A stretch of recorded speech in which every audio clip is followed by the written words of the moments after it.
ডিভাইসে থাকতাম 11 জন হইতাম, 9 জনই মারা গেছে। সিরিয়াসলি? হ্যাঁ, 9 জনই ছোটো থাকতেই মারা গেছে। দেখা গেছে 2 মাস 3 মাস এরকম বাঁচছে। এর মধ্যে যমজ ভাইও ছিল। ওহো, তা বাইসে থাকলে আর কি আমরা 6 ভাই 5 বোন হইতাম। তা 9 জনই মারা গেছে, তার মধ্যে দ্বিতীয় বোন আর সর্বশেষ আমি, এই 2 জন আছি। আল্লাহ। এখন হায়াত মওত আল্লাহ তাআলার হাতেই। তবে উসিলা বলতে আমাদের আত্মীয় স্বজনের ধারণা আমার আব্বা আগে ওই জিনের তদবির জাতীয় এই ধরনের কোনো কিছু করতো। ওইটারই চিকিৎসা একটা করতো। আসর পড়ছে বা হ্যাঁ, কোনো কিছু। তা ওইটার একটা প্রভাব পড়ছে, এইটাই সবার ধারণা।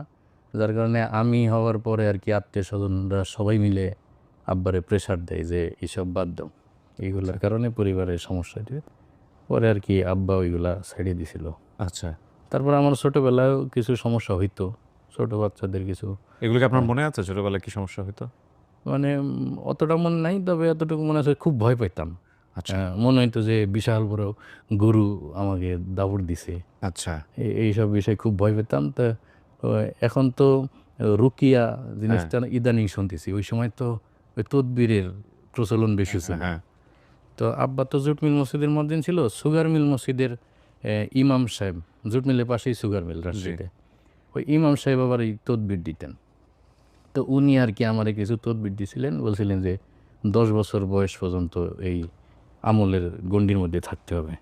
কিছু ওই মাদুলি টাদুলিও দিছিল, এগুলা আর কি এখন বড় হওয়ার পর জানিছি এগুলা উপর এগুলো করা বিশ্বাস উচিত করা না। ঠিক না। হ্যাঁ, তো ওই সময় আর কি এগুলোর প্রচলন ছিল খুব। ডেফিনেটলি ছিল। হ্যাঁ, তো 10 বছর পর্যন্ত আমার গলায় এত তাবিজ ছিল যে অনেকে আমার দেখলে সাপুরের ছেলে বলতো।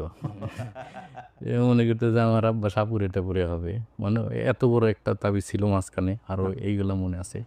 তবে ওই যে 9 জন ভাই বোন হারানোতে দেখা গেছে যে আমরা 2 ভাই বোন ছিলাম, আমাদের উপর তাদের আদর যত্ন সব একদম ঢাইলে করছে। হ্যাঁ, মানে যত সতর্কতার সাথে রাখা যায়, তো খুব আদর পাইছি। কিন্তু তারপরও আমার মা ওই শোক তো কাটাইতে পারে নাই, ডেফিনেটলি। 9টা বাচ্চার শোক। তো ওই শোকে আমার মা বিছনায় পড়ে যায়।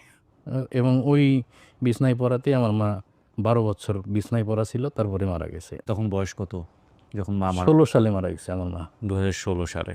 ওকে, আমাদের পরিণত বয়সে বলা হ্যাঁ, যাবে। আমার বিয়ের পরেই মারা গেছে মা। ওকে, বিছানায় পড়া ছিল দীর্ঘদিন। ও মানে আমার বোনেরও বিয়ে হয়ে যায়, আবার আমিও মাদ্রাসায় আবাসিক থাকা শুরু করি, তা আবার 2 জন একা হয়ে যায়। দেখা যায় 2 জন সরকারি একটা কোয়ার্টারে তো আত্মীয় স্বজন থাকে না। জি, আব্বারও হাই প্রেশার ছিল, তার দেখা গেছে যে ওই আব্বার রান্না বান্না করা লাগতো, ওই চুলার কাছে গেলে ওনার প্রেশার উঠতো। হুম, পরে আর কি